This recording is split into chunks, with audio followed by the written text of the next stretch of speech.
ಕೊಂಕಣಿಗರ ಜನಸಂಖ್ಯೆ ಕಡಿಮೆ ಇದ್ರೂ ಅವರ ಉತ್ಸಾಹ ಮತ್ತು ಸೃಜನಶೀಲತೆ ಶ್ಲಾಘನೀಯ. ಸಾಂಸ್ಕೃತಿಕ ನೆಲೆಗಟ್ಟಿನಲ್ಲಿ ಮತ್ತು ಸಮಾಜ ಸೇವೆಯಲ್ಲಿ ಕೊಂಕಣಿ ಸಮುದಾಯ ಮುಂಚೂಣಿಯಲ್ಲಿದೆ.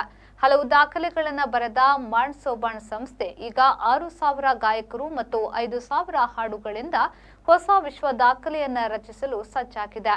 ಖಂಡಿತ ಈ ದಾಖಲೆ ಆಗಲಿದೆ ಎಂಬ ವಿಶ್ವಾಸವಿದೆ.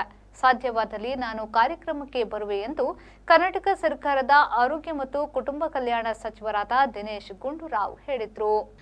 ಅವರು ಕೊಂಕಣಿಯ ಪ್ರಮುಖ ಸಾಂಸ್ಕೃತಿಕ ಸಂಘಟನೆ ಮಣ್ ಸೋಬಾಣ್ ತನ್ನ ಅಸ್ತಿತ್ವದ ಮಾಣಿಕ್ಯ ಮಹೋತ್ಸವ ಆಚರಣಾ ಸಂದರ್ಭದಲ್ಲಿ ನವೆಂಬರ್ 3ರಿಂದ 15ರವರೆಗೆ ಆಯೋಜಿಸಿರುವ ಪ್ರಥಮ ವಿಶ್ವ ಕೊಂಕಣಿ ಸಂಗೀತ ಮಹಾಸಮಾವೇಶದ ಮುಹೂರ್ತವನ್ನು ವೀಣೆಯ ಪ್ರತಿಕೃತಿ ಮೇಲಿರುವ 12 ವಿಭಿನ್ನ ರಂಗಿನ ದೀಪಗಳನ್ನು ಬೆಳಗಿಸಿ ಮತ್ತು ಹೂವಿನ ಮುಗ್ಗಿನಿಂದ ಸಮಾವೇಶದ ಲಾಂಛನವನ್ನು ಬಿಡುಗಡೆಗೊಳಿಸಿ ಮಾತನಾಡಿದರು.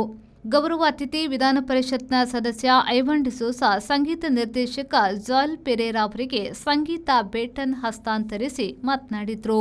ಗೌರವ ಅತಿಥಿ ಮಂಗಳೂರು ದಕ್ಷಿಣ ಶಾಸಕ ವೇದವ್ಯಾಸ್ ಕಾಮತ್ ಮತ್ತು ಗೋವಾದ ಕಲಾವಿದ ಮೈಕಲ್ ಗ್ರೇಷಿಯಸ್ ಶುಭ ಹಾರೈಸಿದ್ರು. ಅಧ್ಯಕ್ಷ ಲೂಯಿ ಪಿಂಟು ಪ್ರಾಸ್ತಾವಿಕ ನುಡಿಗಳನ್ನಾಡಿದ್ರು.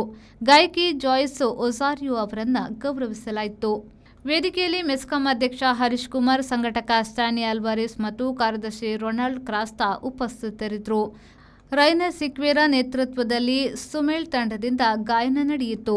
ಮಣ್ ಸೋಬಾಣ್ ನಡೆದು ಬಂದ ಹಾದಿಯ ಬಗ್ಗೆ ಸಾಕ್ಷ್ಯಚಿತ್ರ ಪ್ರದರ್ಶಿಸಲಾಯಿತು. ಕಲಾಂಗಣ್ ಪಿರ್ಜೆಂತ್ ರೋಯ್ ಕ್ಯಾಸ್ತಲಿನೋ ಧನ್ಯವಾದ ಸಲ್ಲಿಸಿದರು. ಐರನ್ ರೆಬೆಲೋ ಕಾರ್ಯಕ್ರಮ ನಿರೂಪಿಸಿದರು. Bureau report, V4 news, Mangaluru.